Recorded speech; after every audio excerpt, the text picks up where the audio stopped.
आठवीं विशेषता श्री सुखमणि साहिब जी की वाणी जंतर मंत्र, भूत प्रेत, वहम, भ्रम, संशय, किसी की ईर्ष्या से भी रक्षा करती है। संसार में ईर्ष्या का बड़ा जोर है। जिन्हें सूझ नहीं वह किसी को प्रगति करते नहीं देख सकते।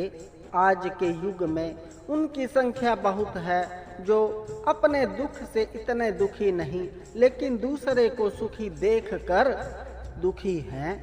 संगत ना की हो तो इंसान इन बातों में ही फंसा रहता है।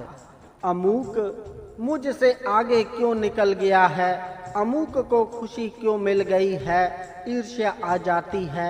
यहाँ इतनी बात याद रखना कि ईर्ष्या करने वाले कोई बाहर के नहीं होते, अपने निकट एवं खून के रिश्ते में से ही होते हैं। गुस्सा मत करना, लेकिन यह सच्चाई है। ऐसे लोग आपके अपने करीबियों में ही होते हैं। यह पढ़कर कहीं घबरा मत जाना। गुरु अर्जुन देव जी की प्रदान की अमूल्य वाणी श्री सुखमणि साहिब जी का सहारा ले लो। यदि आपके पास सुखमणि साहिब जी की वाणी का सहारा है तो यह वाणी आपसे ईर्ष्या करने वाले से भी रक्षा करती है। यदि आप सुखमणि साहिब जी का पहरा रखोगे तो जो कोई आपका बुरा करने की योजना बनाता है, सुखमणि साहिब की वाणी आपको उससे बचाएगी। गुरु घर कहता है कि शुभ कर्म करने चाहिए।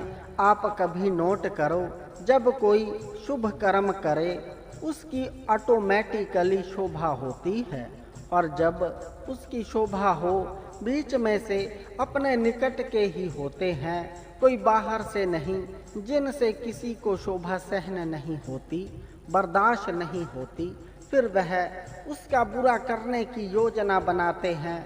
आजकल का जो समय जा रहा है, इतना भारी कलयुग है कि ईर्ष्या द्वेष भावना का हद से बढ़कर जोर है। थोड़ी सी कोई उन्नति करे, समृद्धि की ओर जाए, अथवा कोई वाणी की ओर ही बढ़ जाए, सिमरण की ओर अग्रसर हो जाए, अपने ही नहीं छोड़ेंगे, बिल्कुल करीब के ही बर्दाश्त नहीं करते, ईर्ष्या रखने लग जाते हैं। यहाँ तक देखा गया है कि कई बार एक शरीर दूसरे को फतह परिणाम भी नहीं बुलाता कि यह दूसरी टकसाल का है। चाहे टकसालें सभी का मूल तो श्री गुरु ग्रंथ साहिब जी है, लेकिन इसका मतलब यह नहीं कि लोगों की ईर्ष्या से डरकर आप शुभ कर्म करने छोड़ दो।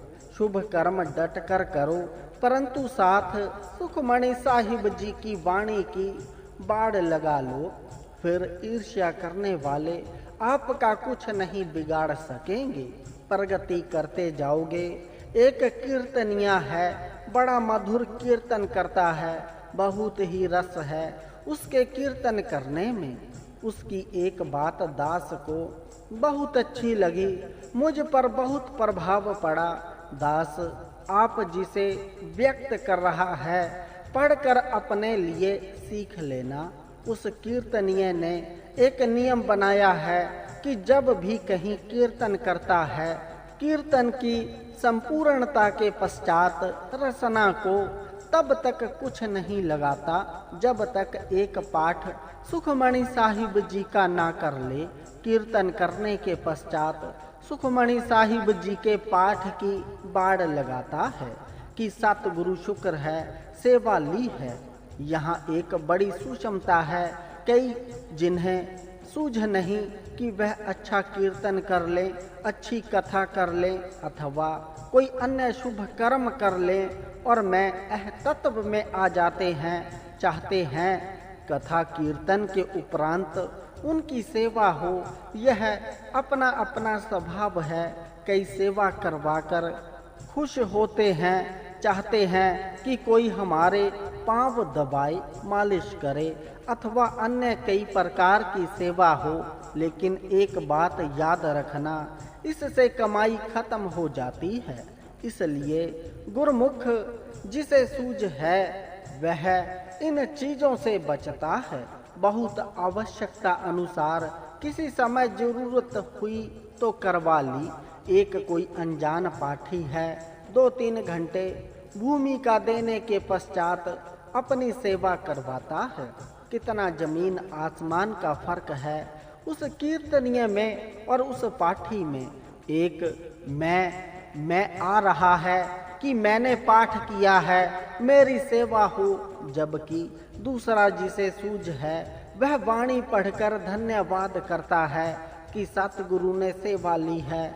इस तरह करने से वह अपनी होने वाली बड़ाई को बाड़ लगा रहा है, जिससे क्या होगा, उसकी शोभा को, बड़ाई को देखकर यदि कोई उससे ईर्ष्या करेगा अथवा ईर्ष्या में आकर उसका नुकसान करने की कोशिश करेगा तो कर नहीं सकेगा।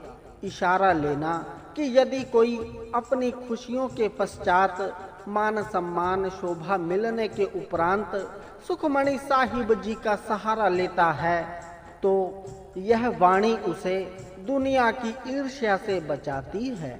दास तो हैरान है। श्री गुरु ग्रंथ साहिब जी में एक पंक्ति है, अब खद सभ्य की त्या निंदक का दार न। अब खद का अर्थ है दवाई। सतगुरु कहते हैं कि धरती पर सारी ही दवाइयाँ बनी हैं, लेकिन अफसोस निंदक के लिए कोई दवाई नहीं बनी कि इसे दी जाए और यह निंदा बंद कर दे। पर एक जगह गुरु ग्रंथ साहिब जी में आशय लिखा है, निंदक गुर कृपा ते हाटियो। इशारा लेना, जिसके पास गुरुवाणी का धन है उस पर गुरु की कृपा होती है, फिर निंदक दोषी हट जाते हैं। यह दोनों पंक्तियां गुरु ग्रंथ साहिब जी में से हैं। एक में कहते हैं कि निंदक के लिए कोई दवाई नहीं, एक में आशय है कि गुरु की कृपा से निंदक दोषी हट जाते हैं। लेकिन गुरु की कृपा उन पर ही होती है जो गुरु की वाणी से जुड़ते हैं। अमृतसर का एक परिवार है जिसमें 3 भाई हैं और तीनों ही इकट्ठे थे, संयुक्त कार्य थे। उनकी आपस में बनती नहीं थी। उनके पिताजी दास को कहने लगे, आप बीच में पड़कर इनका बंटवारा कर दो, अन्यथा यह लड़ झगड़ कर कचहरियों में सब कुछ गवा लेंगे।